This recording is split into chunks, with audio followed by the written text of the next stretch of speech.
Hello friends, मैं Shweta Agarwal welcome करती हूँ आपका स्टडी कैफे में। हम लोग लेके चल रहे थे बहुपद एक्सरसाइज पॉलिनोमियल्स, जिसमें हम लोगों ने 2.3 तक कंप्लीट कर लिया था। 2.3 का हमने सारे कंसेप्ट्स और सारे क्वेश्चंस कर रखे हैं और आज हम लोग स्टार्ट करने वाले हैं एक्सरसाइज 2.4। तो अगर आप लोगों को 2.3 तक की सारी चीज़ें समझ में आई हैं, कंसेप्ट वगैरह क्लियर हुए हैं, तो प्लीज़ आप मेरे इस चैनल को लाइक कीजिए, सब्सक्राइब कीजिए और अपने फ्रेंड्स के साथ प्लीज़ प्लीज़ प्लीज़ शेयर कीजिए। तो आइए हम लोग देखते हैं एक्सरसाइज 2.4 की थ्योरी। तो अब आज हम लोग पढ़ रहे हैं गुणनखंड प्रमेय। इसको हम लोग बोलते हैं फैक्टर थ्योरम। गुणनखंड प्रमेय क्या होती है? इससे पहले हम लोग शेषफल प्रमेय पढ़ चुके हैं। तो गुणनखंड प्रमेय क्या कहती है कि यदि हमारे पास px कोई बहुपद है, px कोई बहुपद है x में, और इसमें हम लोग भाग दे रहे हैं x माइनस ए से। px को हम लोग किसी रैखिक बहुपद x माइनस ए से भाग दे रहे हैं, जहां a कोई वास्तविक संख्या है, 1 2 3 कुछ भी हो सकती है। तो px कोई बहुपद है, x माइनस ए से भाग दे रहे हैं। भाग देने पर यदि हमारे पास pa का मान, यानी यहाँ से जो हम लोग जीरो करके वैल्यू निकालते हैं और इसमें रखते हैं, तो यदि pa का मान 0 आ जाता है तो x माइनस ए px का एक गुणनखंड होगा। क्या होगा? ये इसका गुणनखंड है। समझ में आया आपको? यदि कोई बहुपद px है, उसको x माइनस ए से भाग दिया गया, तो यदि हमारे पास pa बराबर 0 आ जाए, यानी ये वैल्यू अगर इसमें डालने से हमारे पास 0 आ रहा है, तो हम कहेंगे कि x माइनस ए px का क्या है? गुणनखंड है। लेकिन हम इसको दूसरी तरीके से भी बोल सकते हैं।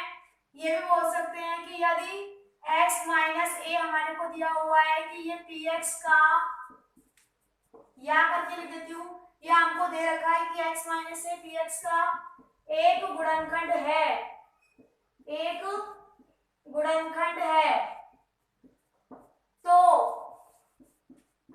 pa की वैल्यू कितनी होगी? 0 होगी। यदि x माइनस ए px का एक गुणनखंड है तो pa का मान कितना होना चाहिए? 0 होना चाहिए। तो दो तरीके से मैंने बात बताई है। एक बार फिर से मैं फटाफट से रिवीजन कराती हूँ कि यदि हमारे पास कोई बहुपद है px और इसको हम x माइनस ए से भाग दे रहे हैं, भाग देने पर हमको ये पता लगाना है कि ये इसका गुणनखंड है कि नहीं, तो हम a की वैल्यू इस पर डालेंगे। यदि pa बराबर 0 आ गया तो x माइनस ए px का गुणनखंड है। और यदि हमें ये भी दे रखा हो किसी क्वेश्चन में कि x माइनस ए px का गुणनखंड है, तो इसका अर्थ भी हम ये निकाल सकते हैं, इसका मतलब pa का मान कितना होना चाहिए? 0। Is that clear? अब हम लोग इस चीज का एप्लीकेशन करेंगे अपने क्वेश्चंस में। तो अपने क्वेश्चंस अपन निकालते हैं। एक्सरसाइज 2.4। Let's start exercise 2.4। 2.4 का पहला क्वेश्चन देखेंगे सब बच्चे। बताइए कि निम्नलिखित बहुपदों में से किस बहुपद का एक गुणनखंड x प्लस 1 है। तो हमें ये पता लगाना है कि इनमें से किस, जो ये क्वेश्चन दे रखे हैं अपने पास, पहला क्वेश्चन ये है, तो इसका गुणनखंड x प्लस 1 है या नहीं। हमें ये देखना है इसका गुणनखंड x प्लस 1 है या नहीं। तो वही हम करेंगे कि शेषफल 0 आना चाहिए, तो x प्लस 1 को 0 के बराबर रख दीजिए। x बराबर कितना आ गया? यहाँ से वैल्यू प्लस 1 को उधर ले गए तो -1। हमें गुणनखंड देखना है ये इसका गुणनखंड है या नहीं, तो इसको 0 के बराबर रखा, x की वैल्यू निकाली, इस x की वैल्यू को इसमें रख देंगे, तो हमारे पास p माइनस 1 का मान निकाल लेते हैं। ये आ गया -1 का क्यूब प्लस -1 का स्क्वायर प्लस -1 प्लस 1। तो यहाँ से -1 की घात यदि विषम है तो माइनस में आता है, सम है तो प्लस में आता है, प्लस माइनस -1 प्लस 1। यहाँ देखिए -1 plus 1 cancel out, -1 plus 1 cancel out, 0 आ गया। तो यदि pa की वैल्यू आपके पास 0 आ जाती है, तो इसका मतलब x प्लस 1 दिए गए बहुपद का एक गुणनखंड है।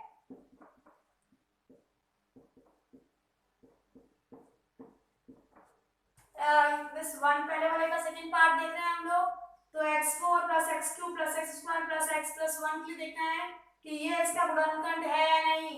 सेम चीज x प्लस 1 को 0 के बराबर करते हैं तो x का मान कितना आता है -1। ये गुणनखंड चेक करना है ना, तो इसी को 0 के बराबर करेंगे तो x बराबर आ गया -1।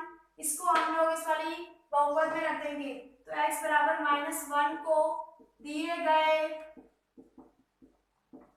बहुपद में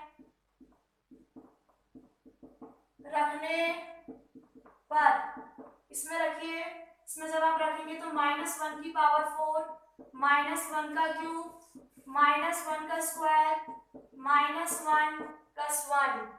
हम लोग इसमें रख रहे हैं x की जगह पर हर जगह माइनस माइनस, तो ये आ गया -1 की घात अगर सम में होती है तो प्लस में आता है, यहाँ विषम है तो माइनस में ही आएगा, प्लस ये 1 -1 प्लस 1 तो 1 -1 plus 1 -1 plus 1 1 -1 cancel plus 1 -1 cancel, क्या आ गया आपके पास 1 आ गया, यानी कि which is not equal to 0, यानी कि p -1 का मान 0 नहीं आया, 0 नहीं आया। इसका मतलब अतः x प्लस 1 दिए गए बहुपद का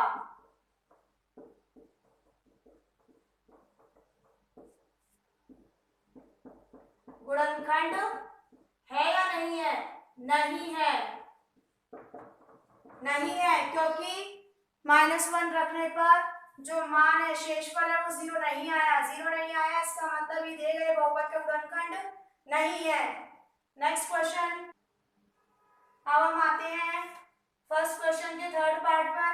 थर्ड पार्ट में भी अपन को चेक करना है तो वैसे ही करेंगे, x प्लस 1 को 0 के बराबर रखिए, x की वैल्यू आ गई -1 को इसमें रखने पर x बराबर -1 को दिए गए बहुपद में रखने पर रखिए, इसमें -1 की पावर 4 प्लस 3 -1 का क्यूब प्लस 3 -1 का स्क्वायर प्लस -1 प्लस 1, तो -1 की पावर 4 कितनी आती है, प्लस का 1 आती है, प्लस 3 -1 का क्यूब माइनस में आता है प्लस 3 1 का -1 का स्क्वायर 1 प्लस -1 प्लस 1, यहाँ देखिए 1 -3 plus 3 -1 plus 1 plus 1 and -1 cancel out, -3 plus 3 is cancel out but 1 is left. So अगर हमारे पास 1 बच गया यानी कि शेषफल 1 आ रहा है तो इसका मतलब x प्लस 1 इसका गुणनखंड नहीं है। हम लिखेंगे अतः x प्लस 1 दिए गए बहुपद का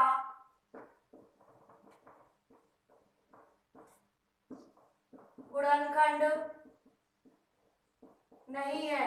तो आप लोगों को क्लियर हो रही होगी बात मैं कर क्या रही हूँ कि यदि हमारे पास शेषफल 0 आ जाता है, यदि x का मान निकालने पर और दिए गए व्यंजक पर रखने पर 0 आ रहा है तो वो गुणनखंड है, और नहीं आ रहा है तो 0 गुणनखंड नहीं है। तो यहाँ हमारे पास 0 नहीं आया, 1 आया, इसलिए गुणनखंड नहीं है। नेक्स्ट फर्स्ट क्वेश्चन का फोर्थ पार्ट, इसमें भी हम लोग देखते हैं, इसको चेक करना है ये इसका गुणनखंड है या, तो x प्लस 1 को 0 के बराबर रखा, x की वैल्यू कितनी आ गई -1, अब x बराबर -1 को दिए गए बहुपद में रखने पर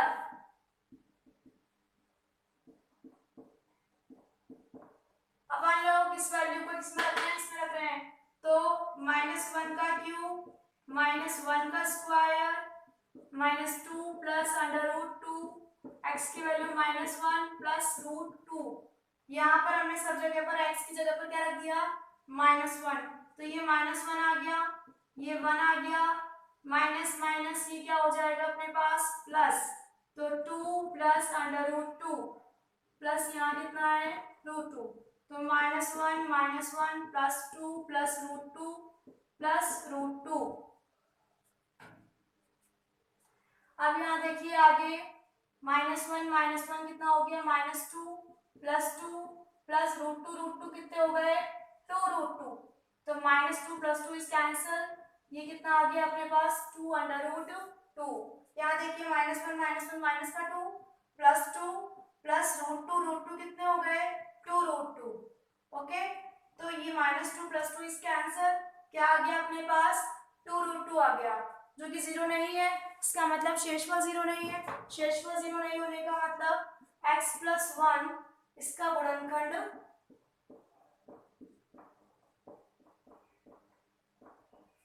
नहीं है।